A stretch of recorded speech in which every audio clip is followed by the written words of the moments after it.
Olá, graça e paz da parte de Deus, Senhor nosso. O título hoje, o assunto deste vídeo é Igreja CCB, Congregação Cristã no Brasil. Ela é uma igreja evangélica? Tá, vamos responder para você. Se ela é uma igreja evangélica ou não. Tá. Em primeiro lugar, ela não é uma igreja, ela é uma seita, né? E a gente tenta ser respeitoso, mas é difícil ser respeitoso a partir do momento que você bate na mesma tecla e explica várias vezes o assunto. Ela não é uma igreja, ela é uma seita. E ela não é evangélica. Apesar de ela ter a Bíblia Sagrada, falar de Cristo, ela não é evangélica, porque ela está presa a seu templo, a sua casa de oração. Por exemplo, você sabe o que é evangélico ou evangélica? Quando fala aquela mulher evangélica, a pessoa pensa que evangélico ele é um sinônimo de crente. Ah, evangélico e crente. Não. Evangélico é uma coisa, crente é outro. Uma igreja evangélica é uma igreja de crentes é outra. A CCB é uma igreja de crentes, mas crentes na sua doutrina, nos seus ensinamentos, no seu poder paralelo. Mas ela não é uma igreja evangélica. Se você queria a resposta, já está tendo. Ela não é uma igreja e ela não é evangélica. Tá. Agora eu vou perguntar uma coisa para você, talvez você não saiba. Eu aprendi alguns anos atrás, mas a gente vai aprender junto cada dia que passa. Você sabe o que é evangelho ou evangélica? Bem, vamos usar um recurso da língua portuguesa chamado etimologia. Você sabe o que é etimologia? Bem, etimologia é um estudo, uma ciência da língua portuguesa para o estudo da origem das palavras. Então, quando você quer aprender uma palavra, o significado daquela palavra, para você poder empregar aquela palavra no lugar certo, nas coisas certas, você usa a etimologia para conhecer a origem das palavras.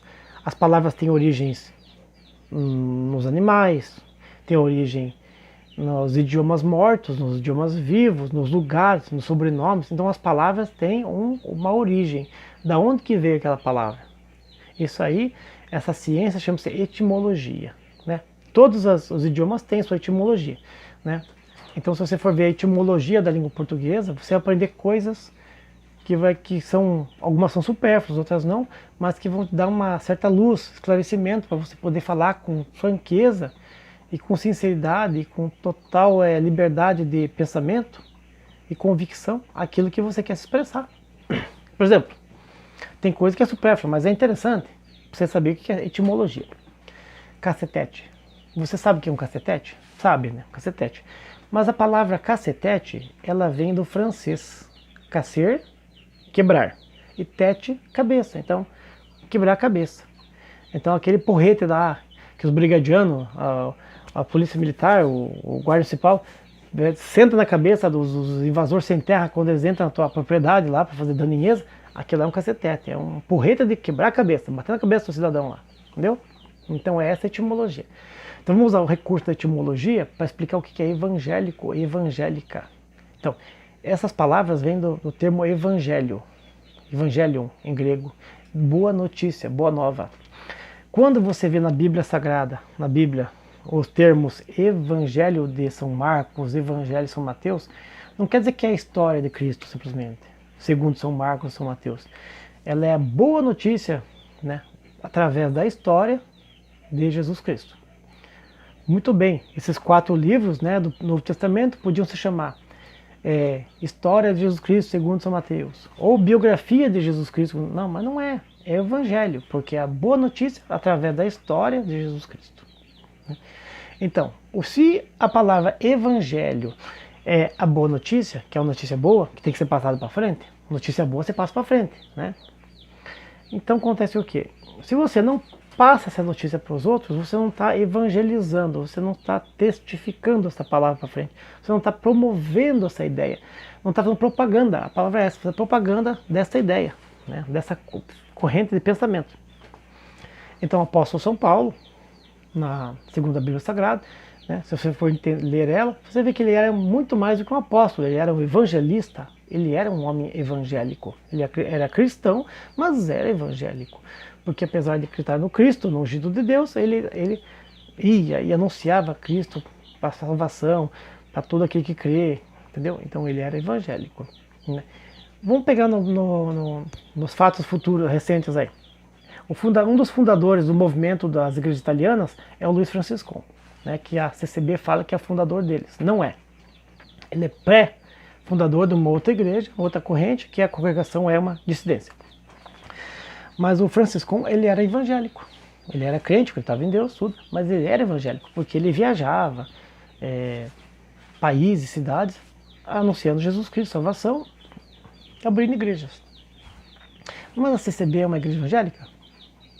Não. A igreja CCB não é uma igreja evangélica. Primeiro porque ela não é uma igreja, ela é uma seita. E segundo que ela não é evangélica. É uma denominação pseudo-cristã. Ela usa de um falso cristianismo. Que o cristianismo baseado no amor, eles não têm amor. 99% não tem amor. No que se fala, no que se procede. Às vezes procede de um jeito e fala de outro. Fala uma coisa, procede de outro. Não é porque é simplesmente uma falida instituição humana, mas é porque realmente não vem com essa desculpa que porque todo mundo é humano e falho, não. É uma instituição religiosa, então se ela é religiosa, ela teria que usar da sua bula, da sua bússola, da sua bula de remédio, da sua bússola, que é a Bíblia Sagrada, né? Estão escutando uns piadinhos aí, uns pintinhos que eu tenho na caixa aí, eles estão acordando nessa hora aí. Bem, se você for lá no livro de Atos, no capítulo 20, você vai ver que Paulo foi à Grécia, depois foi à Macedônia.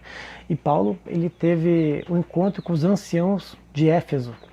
E lá ele defendeu o apostolado dele, a forma de pregar o evangelho aos gentios, de falar tanto com o judeu quanto com o grego e tudo mais. E ele deixou bem claro, por nada eu deixei de pregar nas praças, nas ruas, quando ele fala publicamente, é praça e rua, e nas casas.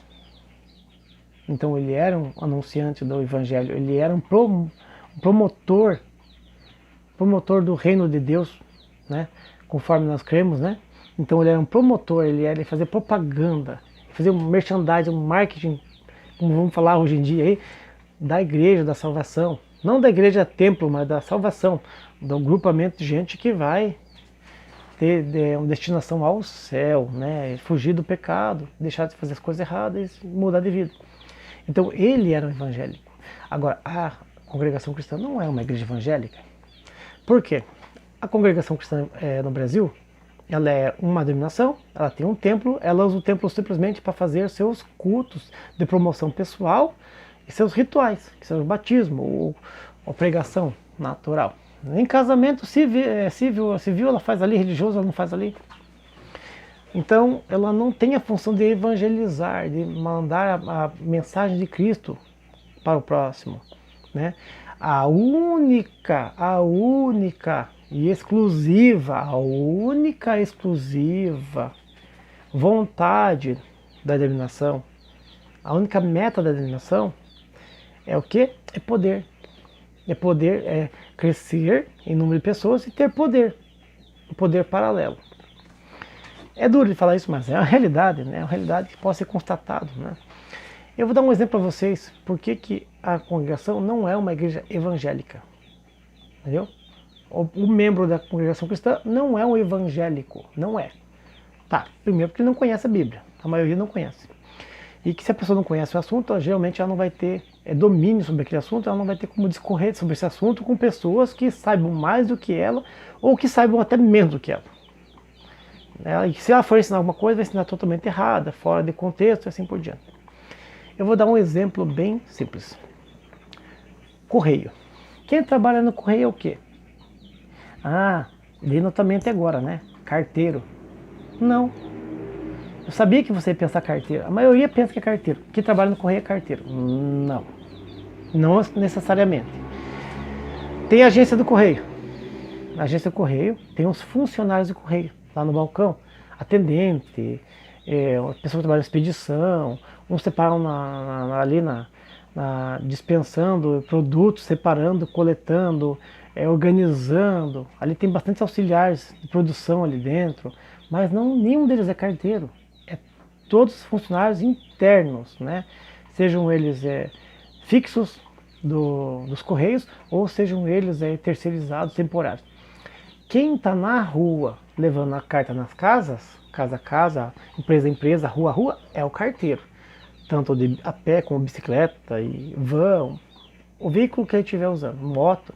Então, quem está na rua é carteiro. Quem está lá dentro da agência, trabalhando o dia inteiro na agência, não sai da agência, não é carteiro. A função dele não é carteiro, a função dele pode ser outra, né? Auxiliar de produção e assim por diante. Tem várias funções dentro de uma agência de correio. Eu, particularmente, trabalhei no correio uma época aí terceirizado, eu sei como é que funciona. Você está entendendo? Quando você fala agência de correio, você associa ao carteiro. Entendeu? Aí você agora entendeu que quem trabalha na rua é o carteiro, quem não trabalha não é carteiro, é funcionário interno, é outro nome. Diz pra mim, o que é a CCB? A CCB é uma agência de correio que não tem carteiro. Ela não tem alguém que vai nas casas ou no visitante, levar o evangelho de Cristo. Quando vem alguém da CCB na tua casa, é para convidar para ir na igreja. Convidar para ir no batismo. Vai lá e leva para o seu batismo, nem explica o que é o batismo, vai lá, entendeu? Ou para uma reunião de cântico. Né? Então eles não têm evangelistas. Não tem evangelistas. Uma coisa interessante, para você entender também, usando a mesma analogia do carteiro, se você mora numa cidadezinha, tem uma agência do correio lá, né? Agência do correio lá. E não tem carteiro, só tem os funcionários internos, que fica lá dentro, não sai de lá. E você está esperando uma notícia, uma carta, uma correspondência ou até mesmo um pacote, alguma coisa que está esperando. E você está doente. Você está doente, você está machucado, quebrado, abatido, depressão, uma perna quebrada, está tetraplégico, está acamado. Não importa como é que você está, você não pode sair de casa. Você não tem outra opção. Você vai ter que ir na agência do correio lá para receber aquela mensagem ou aquela encomenda. Porque eles não vão vir na tua casa entregar. Porque ali não tem carteira, é uma comparação, onde não tem carteira. Então, se a igreja, a função dela é promover a Cristo, a salvação para todo aquele que crê, por que ela não evangeliza? Tem tanto recurso hoje em dia, né? Temos as outdoors, né? As placas de rua que dizia antigamente, né? Enorme que as outdoor, né? Aquelas placas. Tem WhatsApp hoje em dia, que é mais fácil. Tem a televisão. Tem o que mais? Tem o rádio. Tem os panfletos de rua. Tem culto e praça. Tem tantas formas de evangelizar e levar Cristo à pessoa. Então a congregação não usa esse tipo de recurso, nenhum deles. Salvo-se agora durante a pandemia, em que teve um problema de não ter culto presencial. Acabaram fazendo uns cultos online que são tudo ritualísticos, né? Simplesmente por causa disso aí, voltando do culto, acabou o recurso. Então você está entendendo o que eu quero chegar? A diferença entre uma igreja evangélica e de uma igreja pseudo-cristã, ou de uma seita pseudo-cristã? Porque a intenção da igreja evangélica é promover a Cristo. A intenção da seita é promover a si mesma, e não promover a Cristo. As verdades, os ensinamentos, a moral cristã, os preceitos que levam a pessoa a ter uma elevação espiritual e de consciência, né? Porque a pessoa, quando tem um conhecimento da Bíblia, do Novo Testamento, sabe o que significa, sabe o que é fábula, o que é verdadeiro, o que é parábola, o que é histórico, que ela tem um discernimento, ela evolui mentalmente, ela melhora bastante, ela sabe lidar com problemas, tanto psicológicos, como problemas espirituais, problemas vamos dizer assim, de cunho comportamental, como ela se comportar, dispor, o que falar. Ela aprende tudo isso aí na sua vida. A Bíblia ensina muito para ela. Ensina muito. Se nós for vermos lá em Romanos 1, 16 e 17, Paulo fala que ele crê que o Evangelho é o poder da salvação a todo aquele que crê, tanto do judeu quanto do grego. Ele também fala que é aprimoramento da fé em fé, ou seja, de pessoa em pessoa. E lá mesmo no livro de Atos 20, ele fala que ele não se cansou de pregar o evangelho. Podia ser nas casas, publicamente, não importa, ele estava pregando. Então ele era evangélico, ele era um cristão. Então, se for entendermos que a congregação cristã é uma igreja evangélica, ela teria que ter esses requisitos, pré-requisitos de uma igreja evangélica. Você está entendendo? Eu vou dar um pequeno exemplo aqui de hospital e testemunho. Durante muitos anos, eu ouvi dizer essa falácia lá na CCB, que Jesus Cristo, Nosso Senhor Jesus Cristo é o médico dos médicos e ali é o hospital. Aqui é o hospital. Você já viu que o hospital que trabalha 1 hora por dia durante 3 vezes a semana só? Entendeu? Não vou discordar que o Senhor Jesus é o médico dos médicos. Eu acredito que Ele tem o poder para curar você de qualquer enfermidade, tanto de qualquer tipo de natureza. Mas se a CCB é um hospital, ela para fechada de noite. A função do templo é simplesmente promover a sua autopromoção do templo e fazer seus cultinhos. Seus cultos ali, ensaio de música, coisinha assim. Só é interesse deles, natural deles. Não é o interesse da Bíblia. Nem escola bíblica tem, nem curso bíblico tem lá dentro, nada. Então, na verdade, se ela fosse tomada em conta como hospital, seria a mesma coisa que eu ir na igreja CCB lá 4 horas da tarde, 3 da tarde num dia de semana, lá tá fechado a igreja. Digamos que o médico do médico está lá dentro, né? O médico, mas o hospital está fechado. Não tem um segurança na porta para te abrir. Não tem um enfermeiro para te receber. Entendeu? Então é isso que eu estou entendendo, né? A CCB não é uma igreja evangélica, distanciou-se das igrejas evangélicas. As igrejas evangélicas têm contato, elas trocam, né, algumas farpas, mas trocam muito mais favores e pensam parecidas. Exceto as seitas que surgiram aí com a teologia da prosperidade, essas igrejas evangélicas mais antigas, elas se comunicam, os pastores se encontram, pastores, reverendos, diáconos, presbíteros se encontram, conversam, fazem cursos juntos, simpósios, assim por diante. A CCB, ela só se aproxima de uma igreja evangélica para ela pregar, para converter aquela igreja para eles. Como eu vi aqui em Curitiba, uma pequena igrejinha no Tatuquara, em que um membro da CCB foi lá, começou a pregar lá e converteu para a CCB o pessoal e mudaram a placa da igreja lá para a CCB. E depois passou um tempo, ele ganhou um cargo na CCB e há pouco tempo atrás destituíram ele do cargo por causa de um esquema de pirâmide aí, que foi bem falado no começo aí do ano passado. Então, mas você não vai ver líderes religiosos de outra igreja, de outras denominações, pregando na CCB. Entendeu? E eles vão alegar sempre, né, os membros da CCB do Ministério, que até mesmo o povo, que é bom que não aconteça, porque você vai trazer ensinamento estranho, mas não é. É porque realmente eles não querem que o povo tenha conhecimento de certos assuntos que vão prejudicar os planos da CCB, que é dominar a tua vida, controlar o teu agir, o que você come, o que você fala. Como eu já disse num outro vídeo, o plano CCB é simplesmente poder. Autopromoção e poder. Não tem nada a ver com salvação em Cristo Jesus. Se tivesse interesse em salvação em Cristo Jesus, você quer sair da CCB. Quer ir para a Assembleia de Deus. Chega para o ancião e fala, irmão, quero ir para a Assembleia, tal. Minha esposa congrega lá, tal. Mora mais perto da minha casa. Assim, opa, beleza, está em Cristo, você é nosso irmão, batizado, tudo. Então eu vou dar uma carta para você. Aqui está irmão João, Pedro, Antônio, recomendo, muito bom testemunho, vai, com Deus, manda vir aqui também. Não vai acontecer isso lá. Não vai. As igrejas evangélicas fazem isso. Elas dão as cartas, né? Essas cartas de recomendação seria, na verdade, uma homenagem, um bom testemunho à pessoa, porque a carta não leva também lugar nenhum. É só simplesmente uma homenagem, vamos dizer assim, mais bruscamente, né? Assim, é um compromisso, né? O líder da igreja está mostrando que se interessou na tua vida, tem interesse, que você é uma pessoa boa, então ele quer dar você foi um bom exemplo, então ele quer colaborar com a tua nova jornada. E é assim que funciona. Então, o que acontece? Você está dentro de uma denominação fechada, um templo fechado, que não promove nenhum tipo de evento fora os rituais dele, e disse igreja evangélica. Então não é uma igreja evangélica. Se você não concorda comigo, isso aí algo natural, né? Se você concorda, também é algo natural.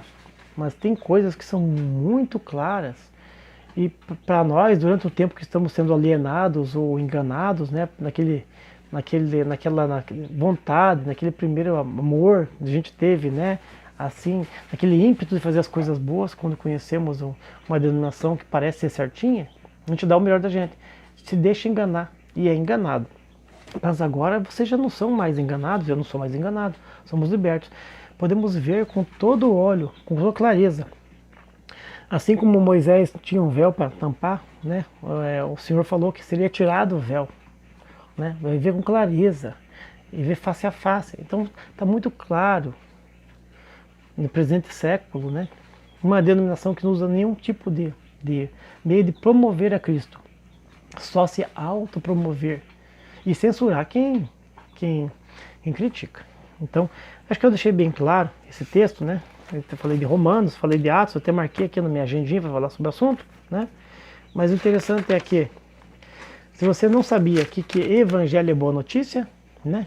Então, uma pessoa evangélica é como se fosse um carteiro, ele está levando a notícia, né? E a igreja teria a função de ser uma agência de correio, né? No caso da Congregação Cristã no Brasil, ela é uma agência de correio sem carteiro, tá bom? Ela não é uma igreja evangélica. Eu espero que Deus abençoe você, a tua vida, a tua família, no nome do Senhor Jesus Cristo, com saúde espiritual, entendimento e sabedoria que vem do alto, tá bom? Nos vemos no próximo vídeo.